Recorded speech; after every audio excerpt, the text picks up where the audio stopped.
Welcome to the Brave Journey Within with Jim and Jenn. This show is about the spiritual journey and all of the challenges, healing, wisdom, and consciousness expansion experienced along the way. Welcome to a new edition of the Brave Journey Within. I'm Jim and this is Jen. And today's episode is going to be on empowerment and boundaries and the combination of how they play together in that dynamic. And Jen, I'll give it to you to sort of articulate our aim for today if you want to give it a go. Yeah, so this is one of those conversations that I think can be really eye-opening to people because we all get bothered. We all get triggered. We all have things that happen where we feel like someone is doing something wrong towards us or around us in some way. And this kind of comes into the whole idea of victim and things like that, and the idea that when you feel like a victim to someone else's behaviors, no matter how bad or how small it is, there's no power in that space, right? But what I find a lot of times happens is, people do something, they do us wrong, Jim. They do something. And maybe some of us take it for a while and we are a bit of a doormat and we see ourselves as a martyr or something in some way. And then what ends up happening is we finally get so frustrated that we put up boundaries. And so with that, one of the things I've been learning over the last maybe year or so is that when you put up boundaries out of fear or anger, you're creating a resistance in the field. And whatever it is you resist persists. It's not free flowing energy. Yeah, I think we should explain that in detail. So, Please. I think what we're talking about is when we have something we don't like or someone in our life that we don't like, we kind of want to push them away in some way. Yep. And that when you do that, like that resistance it almost causes an attraction. Yes. Okay.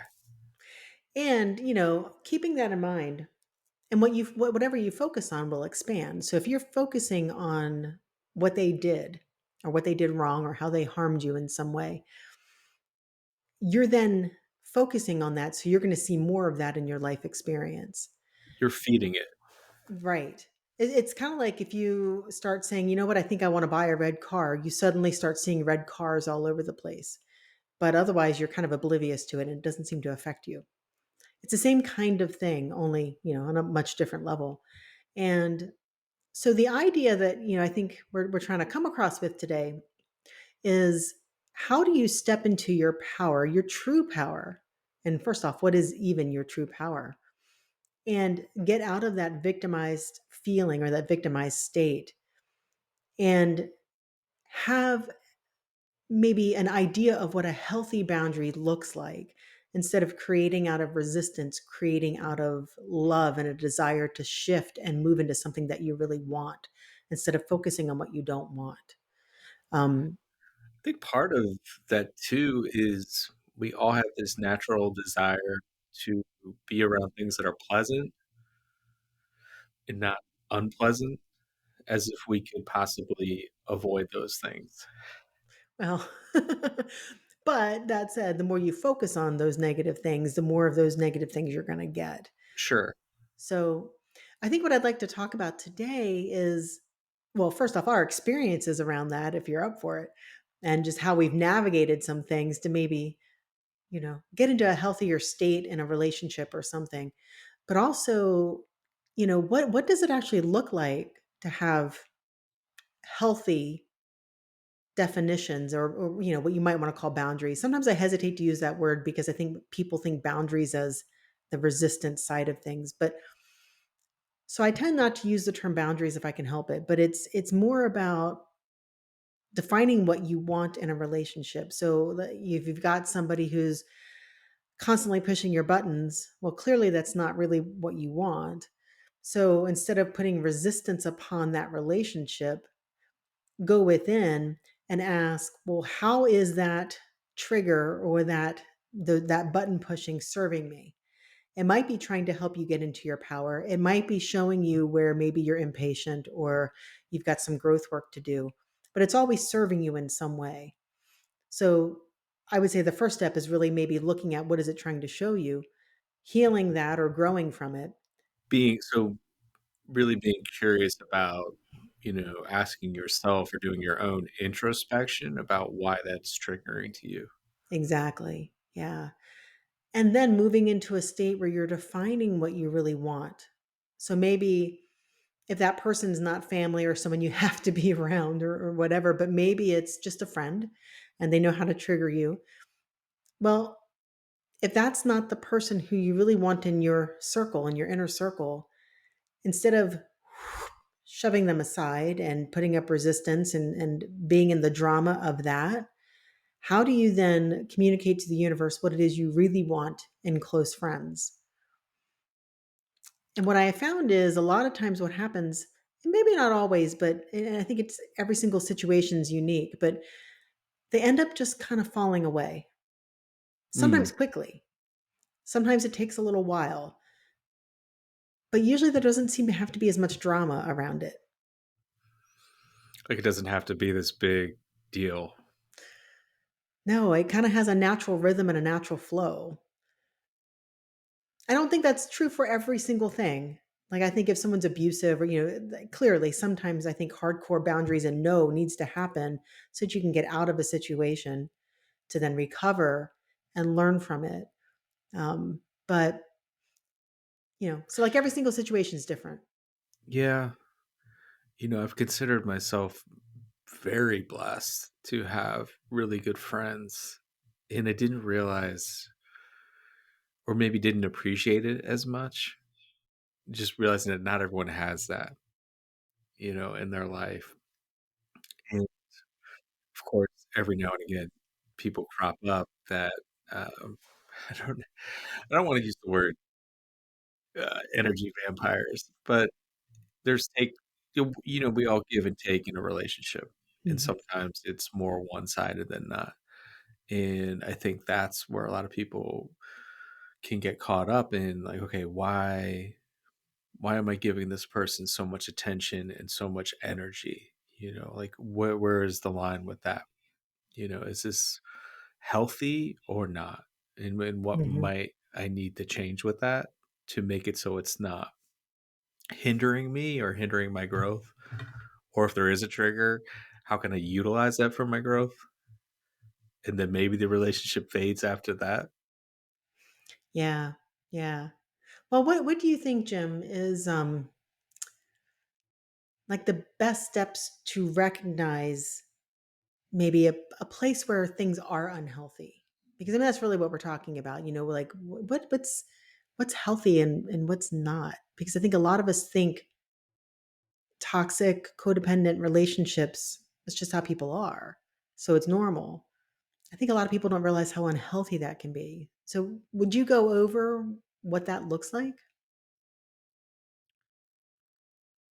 Yeah, I think where I would start is, how do I feel when I'm around that person? What is my felt sense? Um, I'll talk about a body scan meditation and mindfulness, but it's being aware and tuning into your body, because that's where emotions are felt. And how do they make you feel?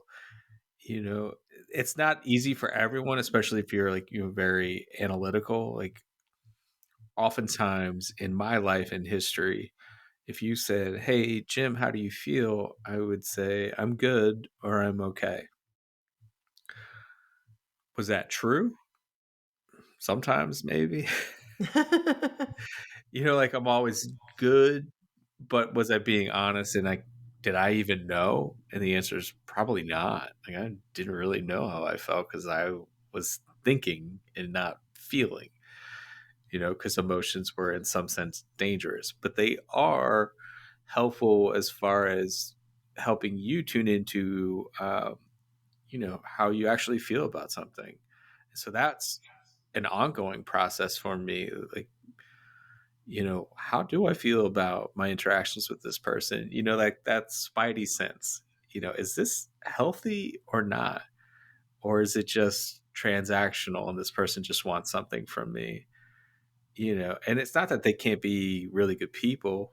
But I've had that too, where it's like, okay, you want something from me. What do I get out of this? Like, it doesn't seem like I'm getting anything out of this. Yeah, yeah. It's interesting. They're definitely when things seem out of balance, or also when things are too needy, like the codependency, when there's like a need there to have something happen with that person, or to receive or give in a certain way. Like that just seems like it just sets the whole thing up for failure and the crossing of healthy boundaries and things like that. Well, people can become self-reliant. Well, sorry, reliant on someone else for validation. Do you think I should do this? I don't know. What do you think? Like, does it feel right for you or not? Because I've definitely made decisions in my life where it was based off other people, Mhm. and I'm like, wait, why did I do that? It's like, oh, this other people had a favorable opinion on this job or this school, and so I did it, but didn't really do my own due diligence and my own self introspection on it. So you can get into trouble. Yeah. Well, it's funny, something that's just kind of coming to me. When we're in relationships and we don't feel empowered, we either blow up or get passive aggressive because we're not feeling like our needs are met, or our desires for a healthy relationship are not met. Or we do the block and we just leave, and we put up all the resistance. So I'm curious. I would think that the first thing that someone needs to do if they're really trying to become empowered is just have enough love for yourself to respect your own needs. And then how do you move forward in a way that's not in resistance to what has shown up, and create the life and the relationships that you desire without putting up blockades?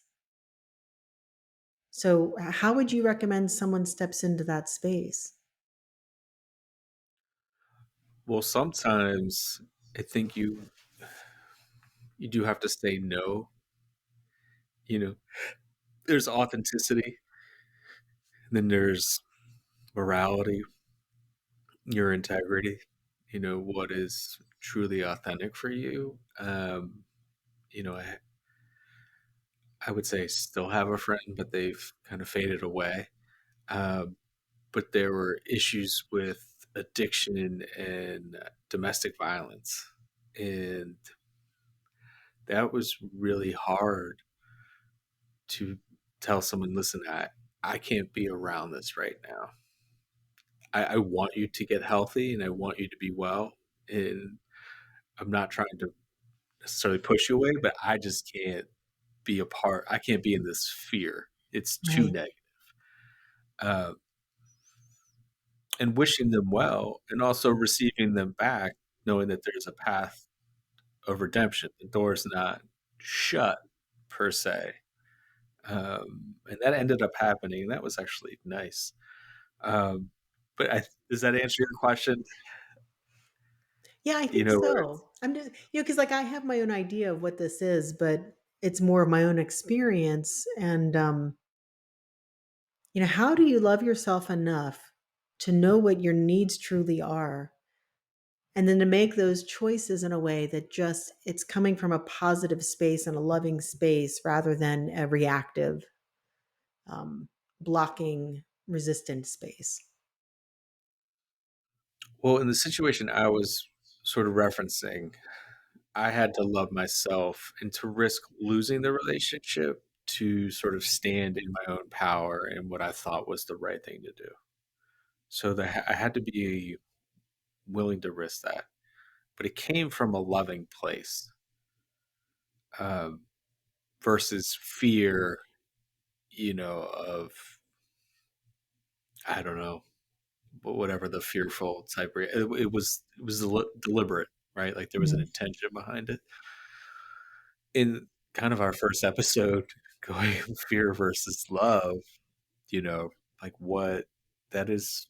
Sometimes that requires you to have difficult conversations with people, and it's you can do that from a loving space, which I think is empowering, or you could do that from a fear-based reaction, like, I'm just gonna write this person off. They crossed the line, which also gets into judgment, right? Like Mhm. s- they've made a mistake or whatever, and I'm not gonna deal with them anymore. Um,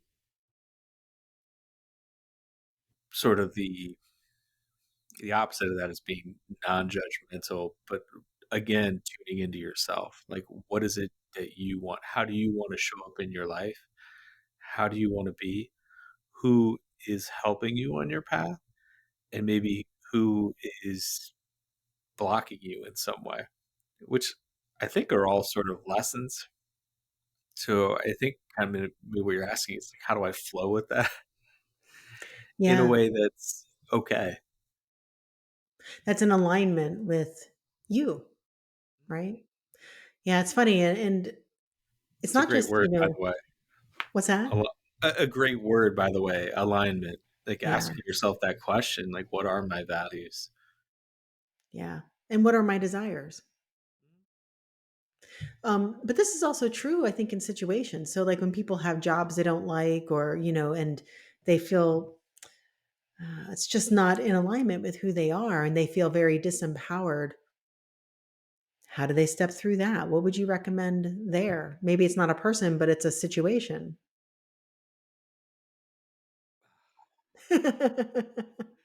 Just had a conversation with a highly intelligent and wonderful woman about, the people that you work with. Uh, I brought up, I don't know if you're familiar with this, the frog and the scorpion. I think I have heard of that. Have you heard of that? I think so, but go ahead and describe it. There's a river, there's a frog, he's about to cross the river, and the scorpion says, hey, can I get a ride?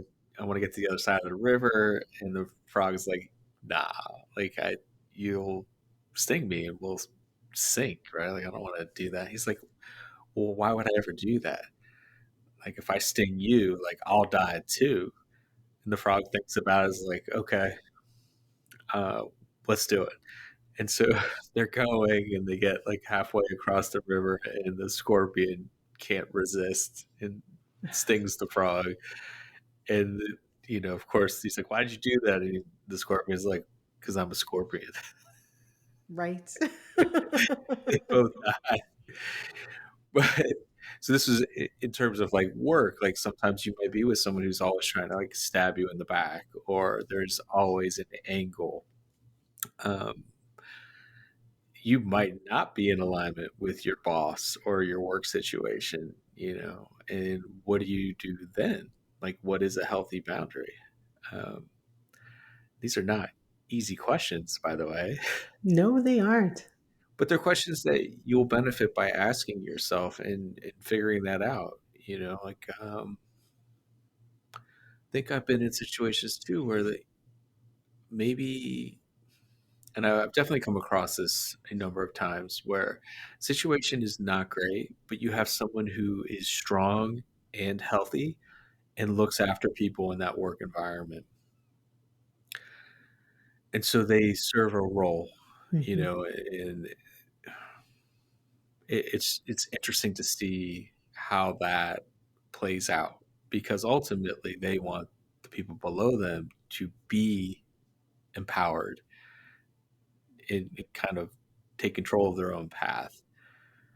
And so they're not dependent on them, but sometimes you might find yourself in that situation. And if you have awareness of it and you're doing it willingly, so not at your detriment, and that's actually a formula that I use that I came across a few years ago. I'm willing to help, but not at my detriment. Mhm. So, as one sort of litmus test for what is healthy versus not. Doesn't mean that you can't sacrifice or do things, but to do it with awareness, so you're not, I don't know, like a martyr or falling into that, Yeah. archetype. Yeah, that's awesome. I love that. That's that's a great formula. Well, I I've done the opposite Me too. for a long time. It was like, "Wait, I don't have to do that." Why am I choosing to suffer and really do that? And it's like, that's not helpful to me. It's Well, I not think that that you comes can't back to do it. the self-love, right? Yeah. I think a lot of Mhm. times people keep putting themselves in those situations because they're wanting to receive love and approval from others. And if we come back to we love ourselves enough to choose what is best, and if we need to sacrifice our time or to donate our time or to put in more effort than maybe the average person would or whatever, doing that out of choice because it's what we're choosing, it's what we're defining that we would like to do right now, but not out of need for the Well, approval and all of that. It yeah. really seems like that's the winning combination. So, a couple things come to mind with that. When I talked about Tony DeMello's book Awareness, where he talks about Mhm. approval being a hell of a drug. One of the lines I'll use in some of my self hypnosis that I've come across is the only approval that you need is that of your own.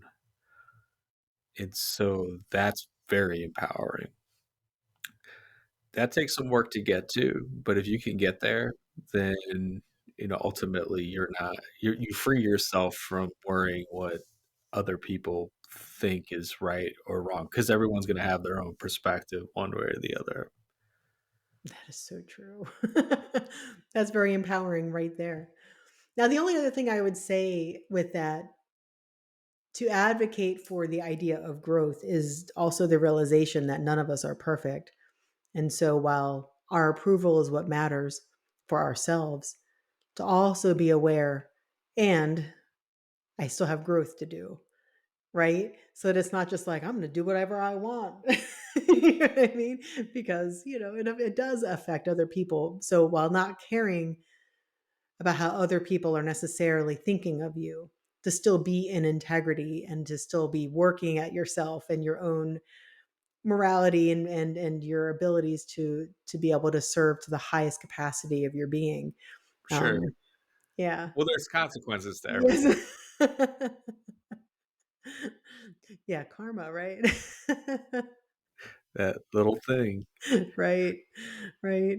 Well, so I'm curious. So let's assume that maybe somebody listening today has some sort of a situation where, let's say it's a relationship, and you got somebody who are, you're trying to put up boundaries, you're feeling a little bit like a doormat, or you feel like it's an imbalanced relationship in some way. And maybe it's codependent or something like that. And maybe someone's working to get out of that. What are some steps that you would maybe recommend? To get out of a codependent relationship? Or a relation, if it's not codependent, at the very least, maybe a relationship that just feels it's toxic or it's just not quite what you want without putting up those resistance boundaries. Well, one thing that mindfulness, when you go through sort of some intense mindfulness courses, is those difficult things are always there, but you get to choose how you work with them. So if there is a difficult person, just being aware of your interaction with that, like how can I flow with that? Um, there is someone I love dearly. I can't take being around them for too long because it's just too much.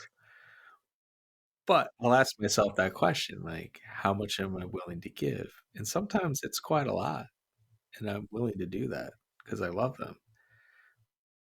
But I'm aware that at some point I'm gonna have to say, "Hey, I gotta go. Like, enough is enough." Um, I have some really good friends. I might get 5 minutes on the phone with them, and I know it's 5 minutes. That's just the way it is, and it's not bad, but the intention behind it is like, "Let's make it 5 good minutes." We don't get to see each other that much, and our time on the phone is limited. Let's make it good, make it count.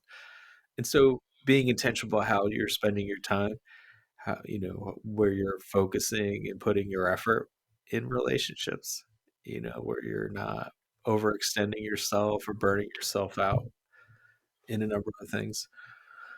If someone's taking up your time, you do have to be protective of that. I think that's a boundary. I'm willing to give you this much time before I need to focus on other stuff. It's just the way it is. It's not personal, and being okay with that. Does that give you Yeah, well, but it gets sticky, right? Sure, what are the sticky parts that come up for you? Well, I think anytime I've tried to navigate that in relationships with people, especially clients, I have some clients where if they start becoming, mm, maybe friends is the wrong word, but if they start kind of moving in the direction of it's friendly as opposed to, like a practitioner client relationship, um, there's definitely all of a sudden there's weird boundaries and gray areas that start getting crossed, and Sure. they start texting a lot or whatever, right? And but where it becomes sticky is they probably don't see that they're doing anything to cross boundaries. They just think they're moving into a deeper relationship or something because that's what they do. And for like me personally, I'm not a texter. I've got so much going on. I don't have time to be catching up with people over texts and things like that. So I'm one of those people who are like, you might get 5 minutes, a couple times a year, because it's just hard to fit it all in. And with a lot of people reaching and trying to get your attention. And I'm smiling because I'm the exact opposite. are you? You wanna get a hold of me and you don't text me, you might be waiting. Yeah, well, that's just the way it is with me. And sometimes I look at my phone and I've got 15 people that have just texted me and I'm like, it's overwhelming and I don't have time for that. And so yeah, it's fun kind of navigating this because So I think what that speaks to, though, is clarifying boundaries. Like, you can I don't know, whatever you decide, right? Like, therapists go through this too, but it's Mhm. you can text me, I'm probably not gonna respond at a certain time, right? Or on the weekend or like a phone call. And therapists have different, you know, boundaries with that or rules and things like that. But those are things that come up, where it's like clarifying, what's okay, what's maybe not okay. And then being able to say that, so that you're kind of just clear with it. Yeah. It's not That's easy. not always easy, right? Yeah, it's No. not. Yeah. No, but I think it's helpful to bring up the sticky situations, um, you know, that come up with people. Um, Anything else come up to mind? There's lots of them, right? I mean, there's always expectations. There's this idea of um I don't know, I need help or someone needs help, and but it ends up starting to become have you ever heard of the Cartman triangle? The No. victim triangle? Hartman Triangle. Cartman triangle, victim triangle. So you've got it's basically it's just a toxic relationship, but it's you have the victim, you have the persecutor, and then you have the rescuer. And usually they take turns playing different roles. But typically, you have someone who likes to be the rescuer, and then you have other people who like to be the victim. And then so you play this triangle out. And then at some point, each person typically becomes the persecutor, right? But then when, let's say, the victim becomes the persecutor, then the rescuer becomes the victim because they feel victimized by the persecutor now pointing fingers at them and saying they did something wrong or they aren't doing their job well enough or something. So Yeah. it's like, around and around you go, right? And I tend to play the rescuer role a lot. That's been something I've done throughout my life where I tend to rescue people, even as a practitioner, right? Mhm. So I've had to get really clear on what does it mean to be a practitioner and to help facilitate someone's healing and moving forward and empowerment in their lives. And so empowerment really becomes a big word for me because I want them to feel empowered. I don't want them to feel like they need me. Because the minute Right. they feel like they need me, I'm being put into that rescuer position again. And so it's very interesting, the dynamic of all of that. And as soon as it's usually the rescuer who tries to leave the situation because they're the one who typically feels more empowered. So when they leave the situation or try to get out of that triangle or approach things in a different way, the person who likes to play the victim in that triangle gets really upset and it becomes very dramatic.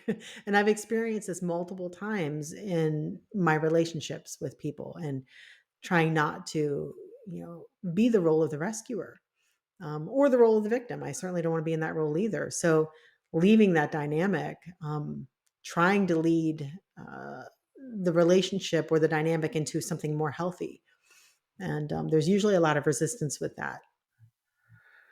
Would you say, I mean, ultimately you're trying to empower the victim to not be a victim anymore. Right. And to not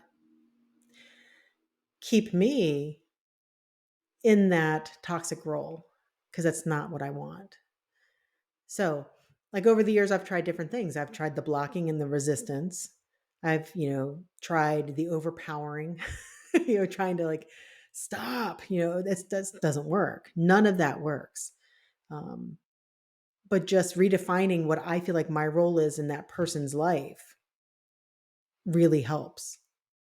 Yeah. So I'm So not going to play the role. Yeah, I'm bringing not going to play the awareness role. to Yeah. your once you recognize it, because sometimes you may not, or maybe that's part of kind of being in that situation. Like, okay, I can help show you the path, and these are some things that you're going to want to do, um, but I'm not responsible for the outcome of that. And that took a long time for me to be comfortable with or more comfortable with. I don't know if you're ever completely just good with it, but like Yeah. we're all walking our own path, and you're responsible for what you do, not what anyone else does.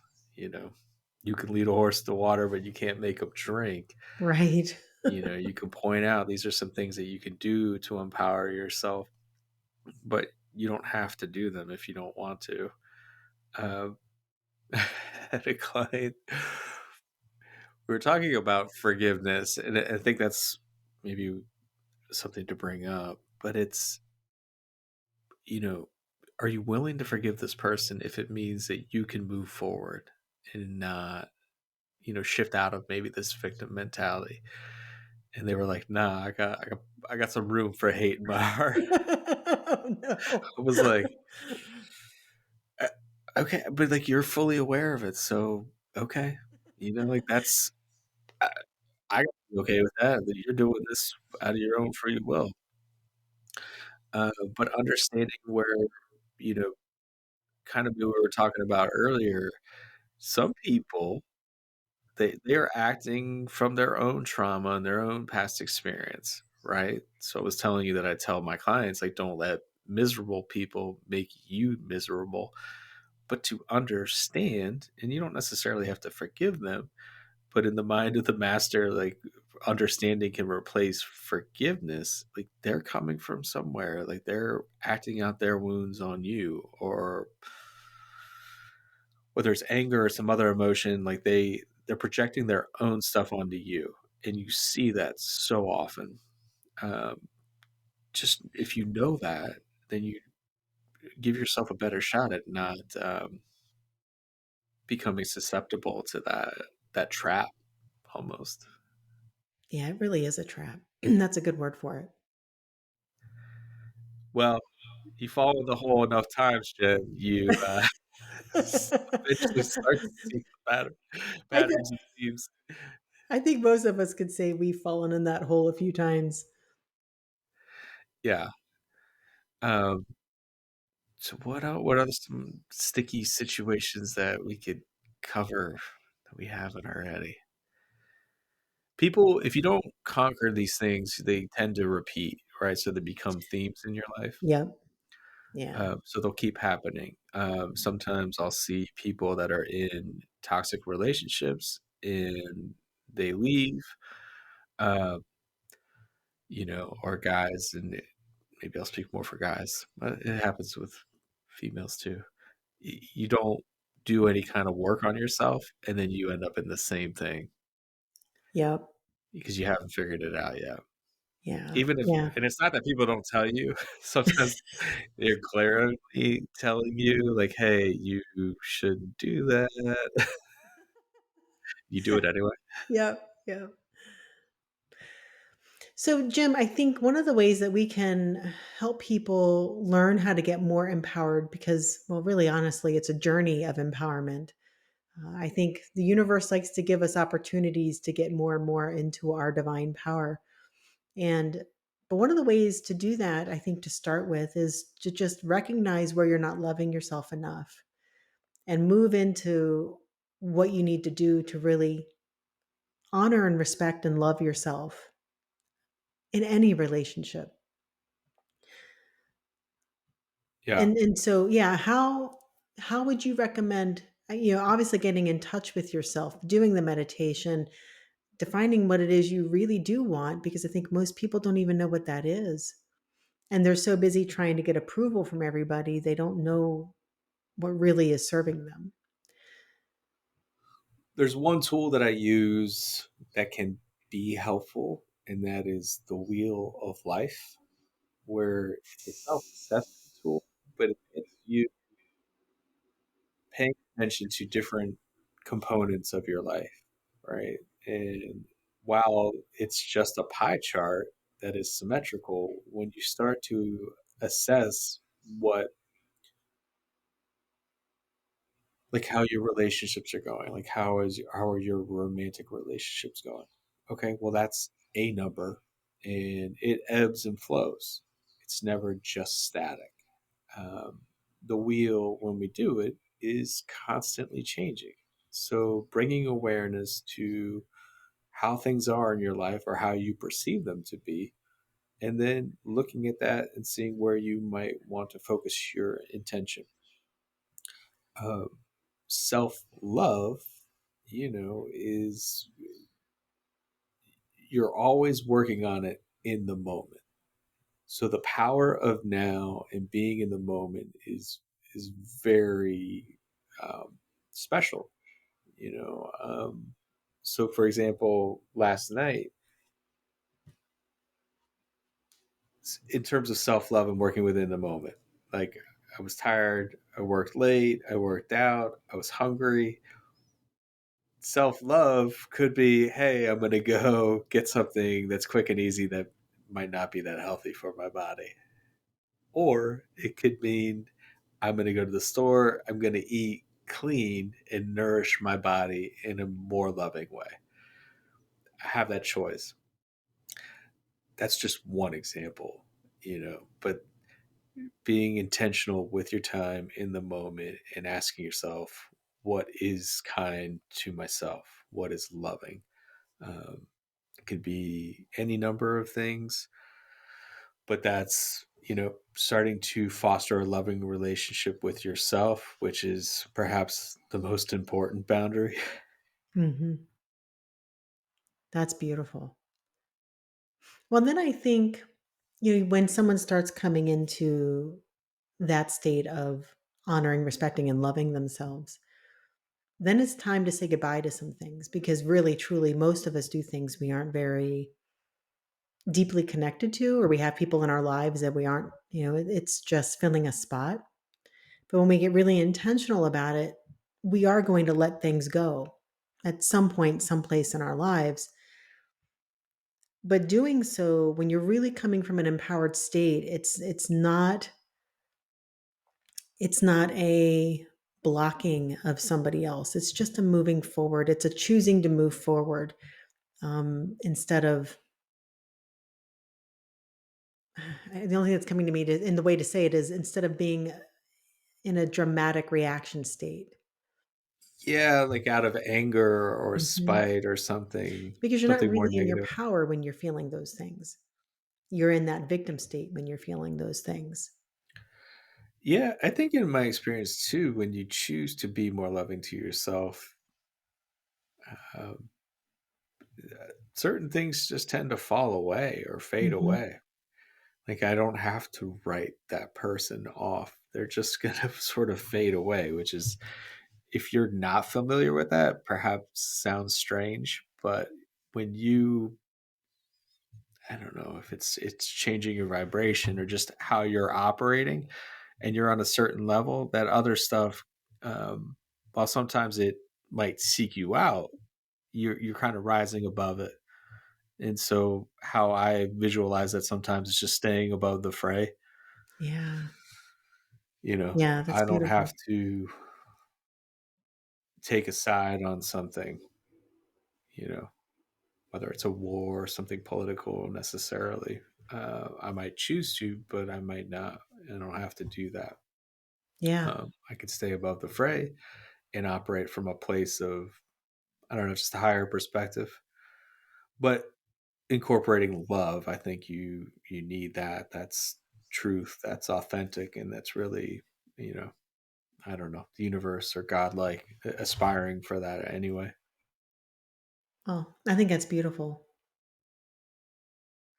Every now and again, love is the healing frequency, right? Yes. Yes, absolutely. Well, Well, I trying to guess get unless back there's to that. anything else, yeah. Do you have anything else you wanna add? Um, just kind of reiterating what I said before, know that you have a choice. Like you have all of this power inside of you. Um, get out of your way and let it out. Be curious about what that looks like. Um, what does love ask of you? That's something Oh, a yes. wise teacher would ask of me. It's like, what does love ask of you? Because sometimes it's really hard stuff. And if you're not afraid to face those things and to do that, to challenge yourself, then you're on your way to seeking truth. Well, we have more power than we realize. I think most of us, have had times where we feel stuck, but there's a reason for that. It's to help us find our power. We have more than we know. I would say at those moments when you feel stuck, and we've all been there, knowing that you're not stuck and there's a path through it. Pay attention if you feel that way. Dive into it. That's where you'll find your answers. Absolutely. Well, I hope this was helpful to anybody who was listening today. Absolutely. Thank you, Jen. Till Thank you, next Jim. time. All right. Bye. Bye. We are so grateful that you joined us. Check out the description to learn more about us and also for additional resources to help you on your journey.